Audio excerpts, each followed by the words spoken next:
Hi ಸ್ನೇಹಿತರೆ, welcome back hour job alert ಇನ್ Kannada YouTube ಚಾನಲ್ಗೆ. ಸ್ನೇಹಿತರೆ, ಹೊರಡಿಸಿದ 708 SDA FDA AJE ವಿವಿಧ ಹುದ್ದೆಗಳಿಗೆ ಸಂಬಂಧಿಸಿದಂತೆ ನೀವೇನಾದರೂ ಅರ್ಜಿಯನ್ನು ಸಲ್ಲಿಸಿದರೆ ಇದು ಇಂಪಾರ್ಟೆಂಟ್ ವಿಡಿಯೋ ರೀ. ಹೌದ್ರಿ ಸ್ನೇಹಿತರೆ, ಈ ಹುದ್ದೆಗಳಿಗೆ ಅರ್ಜಿಯನ್ನು ಸಲ್ಲಿಸಿದರೆ ಪಾಸಿಂಗ್ ಮಾರ್ಕ್ಸ್ ಎಷ್ಟೈತ್ರಿ? ಕೆಲವು ಹುದ್ದೆಗಳಿಗೆ ಪಾಯಿಂಟ್ ಇಲ್ಲರಿ. ಅಂಥ ಹುದ್ದೆಗಳಿಗೆ ನೀವೇನಾದರೂ ಅರ್ಜಿಯನ್ನು ಸಲ್ಲಿಸಿದ್ರಂದ್ರೆ ಎಕ್ಸಾಮಿಗೆ ಜಸ್ಟ್ 35 ಅಂಕಗಳನ್ನ ತೆಗೆದುಕೊಂಡಿದ್ರೆ ಜಾಬ್ ಆಗುತ್ತೆ ರೀ. ಅದಕ್ಕೆ ಸಂಬಂಧಿಸಿದಂತೆ ಸಂಪೂರ್ಣವಾದ ಮಾಹಿತಿ ವಿಡಿಯೋದಲ್ಲಿ ಇರ್ತದೆ. ವಿಡಿಯೋನ ಸ್ಕಿಪ್ ಮಾಡದೆ ಕೊನೆವರೆಗೆ ನೋಡಿ. ಇದೇ ರೀತಿ ಪ್ರತಿನಿತ್ಯದ ಅಪ್ಡೇಟ್ಗಾಗಿ ನಮ್ಮ ಚಾನಲ್ನ ಸಬ್ಸ್ಕ್ರೈಬ್ ಮಾಡ್ಕೊಳ್ಳಿ. ಅದೇ ರೀತಿ ಪ್ರತಿದಿನದ ಅಪ್ಡೇಟ್ ನಿಮಗೆ ಫೋನಿಗೆ ಮುಖಾಂತರ ಬರಬೇಕಪ್ಪ ಅಂದರೆ ನಮ್ಮ ಟೆಲಿಗ್ರಾಮ್ ಮತ್ತು ವಾಟ್ಸಪ್ ಗ್ರೂಪ್ಗೆ ಜಾಯ್ನ್ ಆಗಿ. ಟೆಲಿಗ್ರಾಮ್ ಮತ್ತು ವಾಟ್ಸಪ್ ಗ್ರೂಪ್ನ ಲಿಂಕ್ ಬಂದು ಕಮೆಂಟಲ್ಲಿ ಪಿನ್ ಮಾಡಲಾಗಿರುತ್ತೆ. ಪ್ರತಿಯೊಬ್ಬರು ಕೂಡ ಜಾಯ್ನ್ ಆಗಿ ಉಪಯುಕ್ತ ಮಾಹಿತಿಯ ಜೊತೆಗೆ ನೋಟ್ಸನ್ನು ಕೂಡ ಪ್ರೊವೈಡ್ ಮಾಡಲಾಗ್ತದೆ. ಬನ್ನಿ ಸ್ನೇಹಿತರೆ, ಹಾಗಿದ್ರೆ ಇದಕ್ಕೆ ಸಂಬಂಧಿಸಿದ ಸಂಪೂರ್ಣವಾದ ಮಾಹಿತಿಯನ್ನು ತಿಳ್ಕೊಂಬರೋಣ. ಅದಕ್ಕೂ ಮೊದಲು ಸ್ನೇಹಿತರೆ, ನೀವೇನಾದರೂ SDA FDA KE ಹೊರಡಿಸಿದ ಪರೀಕ್ಷೆಗೆ ಸಂಬಂಧಿಸಿದ ತಯಾರಿಸಿದ ಪ್ರತಿಯೊಬ್ಬರು ಕೂಡ ಈ ನೋಟ್ಸು ಉಪಯುಕ್ತ ಇದೆ. ಆಲ್ರೆಡಿ ನೀವು ಸಿಲೆಬಸ್ ಅನ್ನು ಕೂಡ ನೋಡಿದ್ರಿ. ಸಿಲೆಬಸ್ ಅಲ್ಲಿ ಏನೇನಿದೆಯಲ್ಲ ಆಲ್ಮೋಸ್ಟ್ ಎಲ್ಲ ಒಂದು 70 to 80% ನಿಮಗೆ ಸಿಲೆಬಸ್ ಕವರ್ ಆಗಿರೋ ನೋಟ್ಸ್ ಐತ್ರಿ.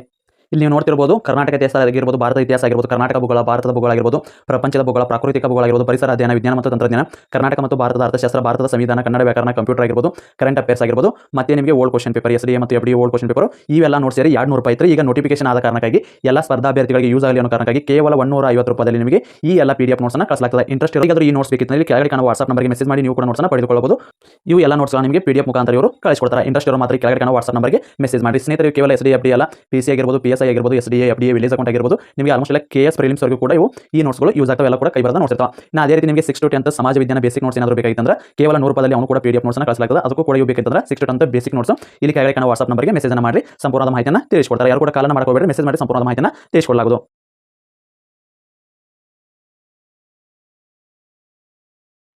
ಸ್ನೇಹಿತರೆ, ನೀವೇನಾದರೂ SDA FDAಗೆ ಸಂಬಂಧಿಸಿದಂತೆ ಅರ್ಜಿಯನ್ನು ಸಲ್ಲಿಸಿದ್ರೆ ಇಲ್ಲಿ ನೋಡ್ಕೋಬಹುದು. ನೀವು ಗ್ರಾಮೀಣ ಅಭಿವೃದ್ಧಿ ಮತ್ತು ಪಂಚಾಯತ್ ರಾಜ್ಯ ಸಂಸ್ಥೆಗಳು ಮತ್ತು ಗ್ರಾಮೀಣ ಸಹಕಾರಿ ಸಂಘಗಳಿಗೆ ಸಂಬಂಧಿಸಿದಂತೆ ಏನಾದರೂ ಕ್ಲಾಸ್ ಏನಾದರೂ ಬೇಕಾಗಿತ್ತಂದ್ರೆ ಕಮೆಂಟ್ ಮೂಲಕ ಎಸ್ ಅಂತ ಹೇಳಿ ಕಮೆಂಟ್ ಮಾಡಿರಿ. ನಿಮಗೆ ಗ್ರಾಮೀಣಾಭಿವೃದ್ಧಿ ಮತ್ತು ಪಂಚಾಯತ್ ರಾಜ್ಯ ಕುರಿತು ಇಂಪಾರ್ಟೆಂಟ್ ಕ್ವಶನ್ಸು ವಿತ್ ಆನ್ಸರ್ ಇರೋದು ಕ್ಲಾಸನ್ನು ಮಾಡಿ ಕೊಡ್ತೀವಿ ರೀ.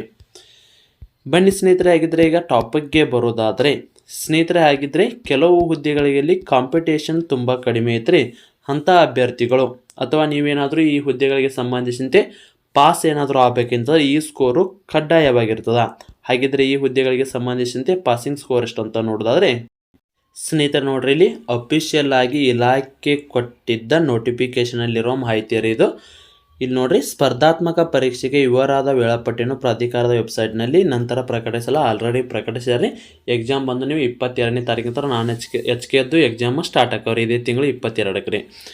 ಅಭ್ಯರ್ಥಿಯು ಅರ್ಹತಾ ಪರೀಕ್ಷೆ ಸ್ಪರ್ಧಾತ್ಮಕ ಪರೀಕ್ಷೆಯಲ್ಲಿನ ಒಟ್ಟು ಅಂಕಗಳಲ್ಲಿ ಕನಿಷ್ಠ ಶೇಕಡ ಎಷ್ಟಪ್ಪ ಅಂದ್ರೆ 35% ರೀ. 35 ಅಂದ್ರೆ 100 ಅಂಕಕ್ಕೆ ಎಕ್ಸಾಮ್ ಇತ್ತಂತ ತಿಳ್ಕೊರಿ. ಅದರಾಗ 35 ಮಾರ್ಕ್ಸನ್ನು ನೀವೇನಾದರೂ ತೆಗೆದುಕೊಂಡ್ರೆ ಈ ಹುದ್ದೆಗೆ ಸಂಬಂಧಿಸಿದಂತೆ ನೀವು ಎಕ್ಸಾಮನ್ನು ಪಾಸ್ ಆದಂಗೆ ರೀ. ಅಂಕಗಳನ್ನು ಗಳಿಸುವುದು ಕಡ್ಡಾಯವಾಗಿರುತ್ತದೆ. ವಾಯುವ್ಯ ಕರ್ನಾಟಕ ರಸ್ತೆ ಸಾರಿಗೆ ನಿಗಮ ಮತ್ತು ಕಲ್ಯಾಣ ಕರ್ನಾಟಕ ರಸ್ತೆ ಸಾರಿಗೆ ನಿಗಮದಲ್ಲಿ ಏನು ಹುದ್ದೆಗಳ ಖಾಲಿ ಇದಾವಲ್ಲ ಆ ಹುದ್ದೆಗಳಿಗೆ ಸಂಬಂಧಿಸಿದಂತೆ ಕನಿಷ್ಠ 30 ಅಂಕಗಳನ್ನು ತೆಗೆದುಕೊಂಡ್ರೆ ಸಾಕ್ರಿ, ನೀವು ಪಾಸ್ ಆದಂಗೆ ರೀ. ಉಳಿದ ಹುದ್ದೆಗಳಿಗೆ 35 ರೀ. ಇವು ಏನಿದಾವಲ್ಲ ಇದರ ಸಾರಿಗೆ ಇಲಾಖೆಯಲ್ಲಿ ಏನು ಖಾಲಿ ಇದಲ್ಲ ಆ ಹುದ್ದೆಗೆ 30 ತೆಗೆದುಕೊಂಡ್ರೆ ಸಾಕ್ರಿ. ಹಾಗಿದ್ದರೆ ಹೆಂಗ್ರಿ ಇದನ್ನು ತಕ್ಕೊಳ್ಳೋದು ಸ್ನೇಹಿತರೆ? ಇಲ್ಲಿ ನೋಡ್ರಿ, ಇಲ್ಲಿ ಇನ್ನೊಂದು ಎಕ್ಸಾಂಪಲ್ ತೊಗೊಂಡ್ಬಿಡ್ತೀನಿ ರೀ. ಇಲ್ಲಿ ನೋಡ್ರಿ, SDA FDA ಕಿರಿಯ ಸಹಾಯಕ ಆಗಿರ್ಬೋದು, ಸಹಾಯಕ ಸಂಚಾರ ನಿರೀಕ್ಷಕ ಹುದ್ದೆಗಳಿಗೆ ಸಂಬಂಧಿಸಿದಂತೆ ಇಲ್ಲಿ 100 ಅಂಕಗಳಿಗೆ ಎಕ್ಸಾಮ್ ಐತೆ ಅಂದರೆ GKಗೆ. ಅದೇ ರೀತಿ ಇಲ್ಲಿ ಮತ್ತೆ ಪೇಪರ್ 2 ಒಂದು ಪೇಪರ್ 2 ಅಂತ 2 ಇರ್ತಾವೆ. ಪೇಪರ್ 1ಗೆ ನೀವು 35 ಅಂಕನ ತೆಗೆದುಕೊಂಡ್ರೆ ಈ ಎಕ್ಸಾಮಲ್ಲಿ ಪಾಸ್ ರೀ. ಇನ್ನು ಅದೇ ರೀತಿ ಸಾಮಾನ್ಯ ಕನ್ನಡ, ಸಾಮಾನ್ಯ ಇಂಗ್ಲೀಷ್, ಸಾಮಾನ್ಯ ಅಥವಾ ಕಂಪ್ಯೂಟರ್ಗೆ ಜ್ಞಾನಕ್ಕೆ ಸಂಬಂಧಿಸಿದಂತೆ 100 ಅಂಕ ಇರುತ್ತೆ. ಅಲ್ಲಿ 35 ತೆಗೆದುಕೊಂಡ್ರೆ ಈ 2 ಹುದ್ದೆಗಳದ್ದು ಎಕ್ಸಾಮನ್ನು ನೀವು ಪಾಸ್ ಆದಂಗೆ ಅಥವಾ ನೀವು ಈ ಹುದ್ದೆಗಳಿಗೆ ನೀವು ಎಲಿಜಿಬಲ್ ಅಂದಂಗೆ ರೀ. ತಿಳಿತಲ್ಲ, ಇದು ಕಟ್ ಆಫ್ ಸ್ಕೋರ್ ಅಲ್ರಿ, ಎಲಿಜಿಬಲ್ ಸ್ಕೋರ್, ಪಾಸಿಂಗ್ ಸ್ಕೋರ್. ಎದಕ್ಕೆ ಇದು ಯೂಸ್ ಆಗತ್ತೆ ಅಂತೇಳಿ ಇಲ್ಲಿ ಮುಂದೆ ತಿಳಿಸ್ತೇನೆ ರೀ, ಅದನ್ನು ಕೂಡ ನೋಡ್ಕೊರಿ. ತಿಳಿತಲ್ಲ, ಇದು ಬಂದು 100ಕ್ಕೆ 35 ಹಾಕಿದರೆ 300ಕ್ಕೆ ಏನಾದರೂ ಎಕ್ಸಾಮ್ ಇತ್ತ ತಿಳ್ಕೊರಿ. ಅಲ್ಲಿ 100ಕ್ಕೆ 35 ಪ್ಲಸ್ 35 ಪ್ಲಸ್ 35 ಪ್ಲಸ್ 35 ಇಷ್ಟು ಅಂಕಗಳನ್ನ ಅಂದ್ರೆ ಒಟ್ಟಾರೆಯಾಗಿ ನೀವು 105 ಅಂಕಗಳನ್ನ ತೆಗೆದುಕೊಂಡ್ರೆ ಅಲ್ಲಿ ನೀವು ಪಾಸ್ ಆದಂಗೆ ರೀ. ತಿಳಿತಲ್ಲ, ಈ ರೀತಿ ಇರ್ತದೆ ರೀ. ಇದು ಇಲಾಖೆಯದು ರೂಲ್ಸ್ ರೀ. ಈಗ ಒಂದು 3-4 ಎಕ್ಸಾಮ್ ಇದ್ರೆ ಕಂಟಿನ್ಯೂ ಆಗಿ ಈ ರೀತಿ ಮಾಡಾಕತ್ತಾರ ರೀ. ಯಾಕೆ ಈ ರೀತಿ ಮಾಡಾಕತ್ತಾರ ಸ್ನೇಹಿತರೆ? ನೋಡ್ರಿ, ಈ ಗೌರ್ಮೆಂಟ್ ಜಾಬಿಗೆ ಅಪ್ಲೈ ಮಾಡಿದ್ರಾಗ ಒಂದೊಂದು ಕಾಸ್ಟ್ಗಳಿಗೆ ಆಗಲಿ ಒಂದೊಂದು ಹುದ್ದೆಗಳಿರ್ತಾವೆ ರೀ. ಅಂತ ಈಗ ಎಕ್ಸ್ ಸರ್ವಿಸ್ ಮ್ಯಾನಿಗೆ ಅಂತ ಏನು ಹುದ್ದೆ ಇರ್ತಲ್ಲ ಅಲ್ಲಿ ತುಂಬ ಕಾಂಪಿಟೇಷನ್ ಕಡಿಮೆ ಇರ್ತದೆ, ಮತ್ತು ಅಂಗವಿಕಲರದ ಕಾಂಪಿಟೇಷನ್ ಕಮ್ಮಿ ಇರ್ತದೆ. ಅಂಥ ಸಂದರ್ಭದಲ್ಲಿ ಅವಾಗ ಬರೀ ಈ 2 ಹುದ್ದೆ ಅದ ತಿಳ್ಕೊರಿ. 2 ಹುದ್ದೆ ಇದ್ರೆ ಅರ್ಜಿ ಸಲ್ಲಿಸಿದವರು 2 ಅಥವಾ 1 ಇಷ್ಟ ಜನ ಸಲ್ಲಿಸಿರ್ತಾರೆ. ಅವಾಗ ಏನಾಗುತ್ತಾ, ಮೊದಲು ಏನು ಮಾಡ್ತಿದ್ರೆ ಅನಿವಾರ್ಯವಾಗಿ ಅರ್ಜಿ ಸಲ್ಲಿಸ್ಯಾನ ಒಂದು ಎಕ್ಸಾಮ್ ನೋಡ್ರಿ, -2 ಆಗಿರಲಿ -1 ಆಗಿರಲಿ ಅವ್ನಿಗೆ ಜಾಬ್ ಕೊಡ್ತಿದ್ರಿ. ಬಟ್ ಈಗ ಆ ರೀತಿ ಇಲ್ರಿ. ಯಾಕಂದ್ರೆ ಅವ್ನು ಏನು ಎಕ್ಸಾಮ್ ಒಳಗೆ ನಾಲೇಜೇ ಇಲ್ಲ ಅಂದಮೇಲೆ ಅವ್ನು ತೊಗೊಂಡು ಏನು ಮಾಡಿದ್ರಿ. ಅದಕ್ಕಾಗಿ ಇಲಾಖೆದವರು ಹೊಸ ರೂಲ್ಸ್ ತಂದಾರ. ಇದು ನಮ್ಮ ಕರ್ನಾಟಕ ಸರ್ಕಾರದ ಮಹತ್ವದ ಇಲಾಖೆ ಅಂತ ಮಹತ್ವದ ಕಾರ್ಯ ಅಂತಲೇ ಹೇಳ್ಬೋದು. ಹೌದ್ರಿ, ಯಾಕಪ್ಪ ಅಂತ ತಿಳ್ಕೊರಿ, ಇಲ್ಲಿ ಏನೋ ಬರದೇವ್ರನ್ನ ತೊಗೊಂಡು ಜಾಬ್ ಮಾಡೋದು ಹೆಂಗೆ, ಎಲ್ಲ ಕೂಡ ಇಲ್ಲಿ ಕಾಂಪಿಟೇಟಿವ್ ಫೀಲ್ಡಲ್ಲಿ ಎಲ್ಲ ಸರಿಯಾಗಿ ಓದ್ಕೊಂಡು ಬಂದು ಎಲ್ಲ ರೂಲ್ಸನ್ನು ತಿಳ್ಕೊಂಡು ಜಾಬ್ ಮಾಡೋದು ಯಾವ ರೀತಿ ರೀ. ಅದಕ್ಕಾಗಿ ಈ ರೂಲ್ಸನ್ನು ತಂದಾರ. ಎಲ್ಲರಿಗೂ ಕೂಡ ಇದು ಒಳ್ಳೆಯದಂತಲೇ ಹೇಳ್ಬೋದು. ಅದಕ್ಕಾಗಿ ಇಲ್ಲಿ ನೀವು ಎಲಿಜಿಬಲ್ ಸ್ಕೋರನ್ನು ತೆಗೆದುಕೊಳ್ಬೇಕು ರೀ. ತಿಳಿತಲ್ಲ, ಕಡಿಮೆ ಅಂದ್ರೆ 100ಕ್ಕೆ 35. ಹಾಗಿದ್ದರೆ ನಾವೀಗ SDFDಗೆ ಅದೇ ರೀತಿ ಇಲ್ಲಿದೆಯಲ್ಲ, ಇದಕ್ಕೆ ಸಂಬಂಧಿಸಿದಂತೆ ನಾವು ಅರ್ಜಿನ ಸಲ್ಲಿಸಿರಿ. ಒಟ್ಟಾರೆ ಏನು ಎಷ್ಟು ಅಂಕ ತಗೋಬೇಕು, ಇದಕ್ಕೆ 35 ಇದಕ್ಕೆ 35 ಒಟ್ಟಾರೆಯಾಗಿ 70 ತೆಗೆದುಕೊಂಡ್ರೆ 200ಕ್ಕೆ ನೀವು ಎಲಿಜಿಬಲ್ ಆದಂಗೆ ರೀ. ತಿಳಿತಲ್ಲ ಸ್ನೇಹಿತರೆ, ಇದಕ್ಕೆ ಸಂಬಂಧಿಸಿದಂತೆ ಎಲ್ಲ ನೋಟ್ಸ್ ಕೂಡ ನಾವು ಪ್ರೊವೈಡ್ ಮಾಡ್ತೀವಿ. ನೋಟ್ಸ್ ಯಾರು ತೊಗೊಂಡಿಲ್ಲ ಇಂಟ್ರೆಸ್ಟ್ ಇರೋ ನೋಟ್ಸನ್ನು ಕೂಡ ತೆಗೆದುಕೊಳ್ಬೋದು ರೀ. ಇಂಪಾರ್ಟೆಂಟು ನೋಟ್ಸ್ ಇರ್ತಾವೆ, ಆಲ್ರೆಡಿ ಅದ್ರ ಬಗ್ಗೆ ಹೇಳಿ ಅಲ್ಲಿ ಕೂಡ ಹೋಗಿ ನೋಟ್ಸನ್ನು ತೆಗೆದುಕೊಳ್ಬೋದು ರೀ. ಹಾಗಿದ್ದರೆ ಇದಕ್ಕೆ ಸಂಬಂಧಿಸಿದಂತೆ ಇಲ್ಲಿ ನಾವು 70 ಸ್ಕೋರನ್ನು ತೆಗೆದುಕೊಂಡ್ರೆ ಓಕೆ ಸೆಲೆಕ್ಟ್ ಹಾಕಿವ. ಎಂಥವ್ರು ಸೆಲೆಕ್ಟ್ ಹಾಕಾರಂತ ಇಲ್ಲಿ ತೋರಿಸಿದೆ ಈಗ ಆಲ್ರೆಡಿ ಯಾವ ರೀತಿ ಐತೆ ಅಂತೇಳಿ ಅದನ್ನು ಪ್ರಾಕ್ಟಿಕಲ್ ಆಗಿ ತೋರಿಸ್ತೀನಿ ನೋಡ್ರಿ. ಇಲ್ಲಿ ಸ್ನೇಹಿತರೆ ನೀವು ಇಲ್ಲಿ ನೋಡ್ಬೋದು, ಈಗ ಇಲಾಖೆದವರು ಅರ್ಜಿ ಸಲ್ಲಿಸಿದವರ ಸಂಖ್ಯೆಯನ್ನು ಬಿಟ್ಟಾರೆ. ಇದು ಮಾನ್ಯ ತಾನೇ ಸದನದಲ್ಲಿ ಬಂದಿದ್ದರೆ ಮಾಹಿತಿ ಆಗಿರ್ತದ. ಇಲ್ಲಿ ನೋಡ್ಕೋಬೋದು ಯಾವ ಹುದ್ದೆಗಳಿಗೆ ಎಷ್ಟೆಷ್ಟು ಜನ ಅರ್ಜಿ ಸಲ್ಲಿಸ್ಯಾರ, ಎಷ್ಟು ಪೋಸ್ಟ್ ಖಾಲಿದಂತೇಳಿ ಸಂಪೂರ್ಣವಾಗಿ ಮಾಹಿತಿ ಕೂಡ ಇರ್ತದೆ ರೀ. ಇದು ಬಂದು ನಮ್ಮ ಟೆಲಿಗ್ರಾಮ್ ಗ್ರೂಪಲ್ಲಿ ಐತ್ರಿ. ಟೆಲಿಗ್ರಾಮ್ ಗ್ರೂಪಿನ ಲಿಂಕ್ ಬಂದು ಕಮೆಂಟಲ್ಲಿ ಪಿನ್ ಮಾಡೈತ್ರಿ, ಹೋಗಿ ಜಾಯ್ನ್ ಆಗಿ ನೀವು ಕೂಡ ನೋಡ್ಕೋಬೋದು ರೀ. ಇದಕ್ಕೆ ಸಂಬಂಧಿಸಿದಂತೆ ಆಲ್ರೆಡಿ ಒಂದು ವಿಡಿಯೋ ಕೂಡ ಮಾಡಿದ್ರಿ.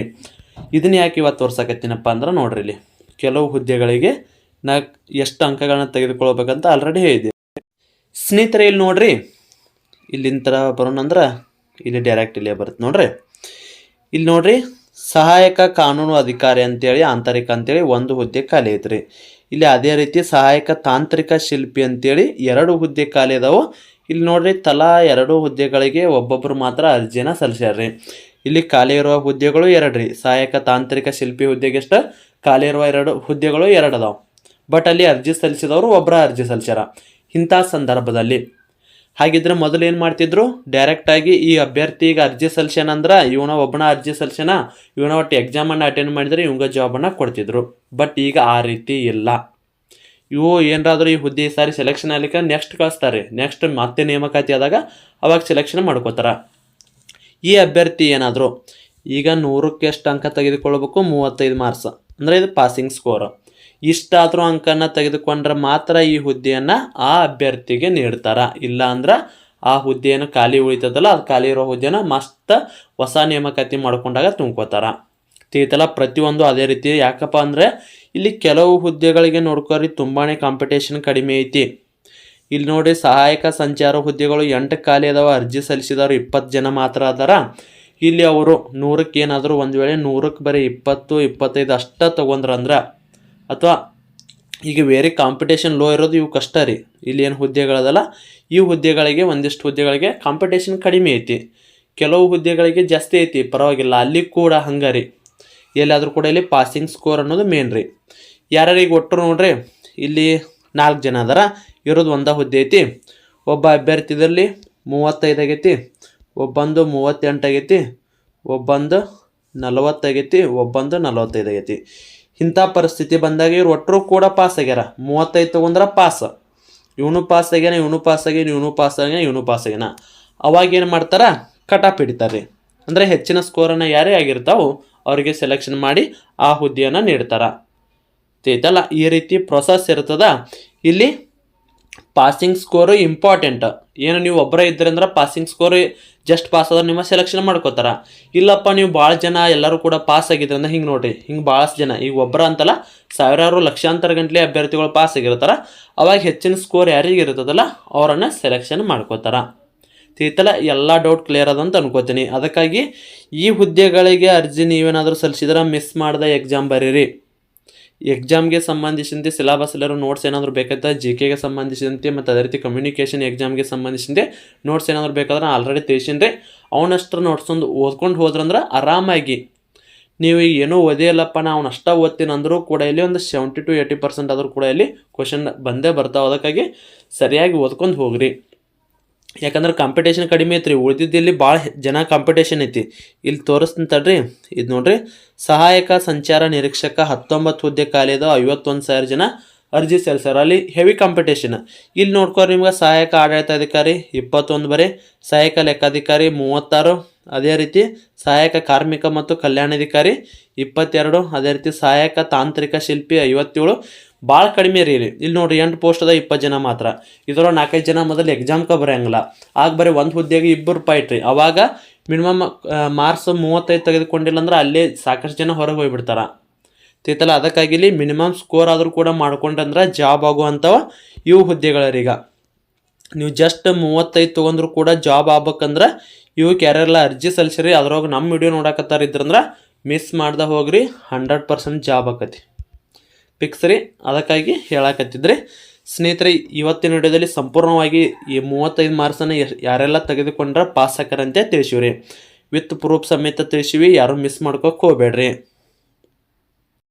ಓಕೆ, ಸಿಲೆಬಸ್ ನೋಟ್ಸ್ ಇಲ್ಲಂದ್ರೆ ಸಿಲೆಬಸ್ ನೋಟ್ಸಿನ ಅಲ್ಲಾದ್ರೂ ತೊಗೋರಿ, ಇಲ್ಲಪ್ಪ ನಿಮ್ಮ ಕಡೆ ಬುಕ್ಸ್ ಇದ್ದಾನೆ ಅವನಾದ್ರೂ ಓದ್ರಿ. ಒಟ್ಟು ಈ ಎಕ್ಸಾಮ್ ಮಿಸ್ ಮಾಡಕ್ಕೆ ಹೋಗ್ಬೇಡ್ರಿ. ಅದು ಎಲ್ಲೇ ಇರಲ್ರಿ, ಬೆಂಗಳೂರಿಗಿದ್ರೆ ಬೆಂಗಳೂರಿಗೆ ಹೋಗ್ರಿ, ಹುಬ್ಬಳ್ಳಿ ಇದ್ರೆ ಹುಬ್ಬಳ್ಳಿ ಹೋಗ್ರಿ, ಮೈಸೂರು ಇದ್ರೆ ಮೈಸೂರು ರೀ. ಬಟ್ ಎಕ್ಸಾಮ್ ಮಾತ್ರ ಮಿಸ್ ಮಾಡ್ಕೋಕೆ ಹೋಗ್ಬೇಡ್ರಿ. ತಿತ್ತಲ್ಲ ಸ್ನೇಹಿತರೆ, ಇದಾಗಿತ್ತು ಇವತ್ತಿನ. ಇದಕ್ಕೆ ಸಂಬಂಧಿಸಿದಂತೆ ಏನೇ ಡೌಟ್ ಇದ್ದರೂ ಕಮೆಂಟ್ ಮೂಲಕ ತಿಳಿಸಿ. ಸ್ನೇಹಿತರೆ, ನಿಮಗೇನಾದರೂ ಸಿಲೆಬಸ್ಸಲ್ಲಿರುವ ನೋಟ್ಸ್ ಏನಾದರೂ ಬೇಕಾಗಿತ್ತಂದ್ರೆ ಬೆಂಗಳೂರು ಅಭಿವೃದ್ಧಿ ಪ್ರಾಧಿಕಾರ ಅದಕ್ಕೆ ಒಳಚರಂಡಿ ವ್ಯವಸ್ಥೆ ಆಗಿರ್ಬೋದು, SD ಆಗಿರ್ಬೋದು, FD ಆಗಿರ್ಬೋದು, ಕಂಡಕ್ಟರ್ ಹುದ್ದೆಗಳಿಗೆ ಸಂಬಂಧಿಸಿದ ಏನಾದರೂ ನೋಟ್ಸ್ ಬೇಕಂದ್ರೆ 9538151535 ನಂಬರ್ಗೆ ವಾಟ್ಸಪ್ ಮುಖಾಂತರ ಮೆಸೇಜ್ ಮಾಡಿ. ಯಾರು ಕೂಡ ಕಾಲನ್ನು ಮಾಡೋಕ್ಕೆ ಹೋಗ್ಬೇಡಿ, ಮೆಸೇಜ್ ಮಾಡಿ ಸಂಪೂರ್ಣವಾದ ಮಾಹಿತಿನ ನೀಡಲಾಗೋದು.